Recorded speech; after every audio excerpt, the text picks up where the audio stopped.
राजधानी दिल्ली के बुराड़ी में यमुना का जलस्तर अचानक बढ़ गया। यमुना किनारे के खेत पानी में डूब गए। किसानों को इससे भारी नुकसान हुआ है। राजधानी दिल्ली में लगातार 3 दिनों से बारिश हो रही है, जिसके चलते यमुना का जलस्तर तेजी से बढ़ता जा रहा है। इसी के साथ साथ हरियाणा के हथनी कुंड बैराज से 1 लाख क्यूसेक से ज्यादा पानी दिल्ली की तरफ छोड़ा गया, जो अब दिल्ली में आना शुरू हो गया है और उसका सबसे पहले असर बुराड़ी के खेतों पर दिखाई दे रहा है। किसानों का कहना है कि उन्हें बिल्कुल भी उम्मीद नहीं थी कि इतनी तेजी से जलस्तर बढ़ेगा। किसानों द्वारा ज्वार, मक्का और कई तरीके की सब्जियों की फसल लगाई गई थी, जो कि तैयार थी। लौकी, तरई, भिंडी, हरी मिर्च भी तैयार थी और 2-3 दिन बाद किसान उन्हें काटने की तैयारी कर रहे थे, लेकिन उससे पहले ही यमुना में बड़े पानी ने इनकी उम्मीदों पर पानी फेर दिया। बता दें कि बुराड़ी में रिहायशी एरिया के पहले करीब 10 फीट ऊंचा एक बांध बनाया गया है और उस बांध के ऊपर एक सड़क भी बनाई गई है। इसीलिए रिहायशी इलाके की तरफ किसी भी तरह का बाढ़ का खतरा नहीं है, लेकिन यमुना की तरफ जितने भी फसल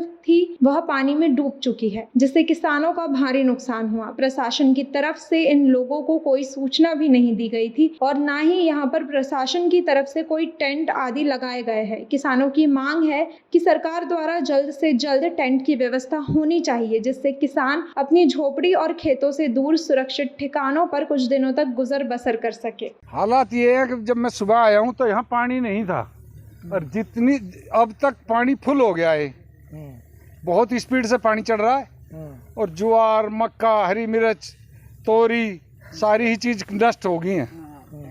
हमारा सब खराब हो। तो ये पानी पीछे हथनी कुंड बैराज से भी छोड़ा गया है। बारिश भी हो रही है, पहाड़ों में रिकॉर्ड बारिश हुई है। तो क्या लगता है, बहुत जल्दी पानी बढ़ रहा है, ये तो आप लोगों ने पशु वगैरह बांध रखे, कैसे इंतजाम करेंगे? इनको तो इंतजाम यही है, अपने बांध पे लेके जाएंगे, और तो कोई इंतजाम है नहीं। बांध पे गवर्नमेंट टेंट नहीं लगवाती, कुछ नहीं लगवाती, बांध पे पड़े रहेंगे बेचारे बारिश में। सरकारी इंतजाम नहीं है? सरकारी इंतजाम कोई नहीं है। ये पानी जो जमुना में था तो हम यहाँ से झुग्गी वुग्गी सब वो होगी चूगी, तो हम सूखे में जब आके लगे ऊपर तो ये आए सूखे में गए तो सूखे में कुल सारे सामान, तो फिर एकदम अचानक पानी आ गया। अचानक ही पानी एकदम ही आ गया। तो ये डांगा ढोर जमुना में से काट काट के ऊपर काट रहे, कुछ बंदे पर रखा है, वो ट्रेली खड़ी कर का है। तो ये कैसे वो कर रहे भाई, दिक्कत तो ही पानी की, सब फसल मारी गई हमारी है, जो मक्का वक्का सब फसल मारी गई हमारी। तो रात को यहाँ भी आ सकता है पानी? हाँ, रात को पानी आ सके। हाँ, पशुओं के लिए भी पानी आ सकता है, कोई पता नहीं। कितनी तेजी से बढ़ रहा है पानी? पानी बहुत तेजी से बढ़ रहा। सवेरे तो कतई चले था पानी, कोई परली तरफ का ढंगा कतई सफा था, पर मक्का ले रहे थे काट काट के।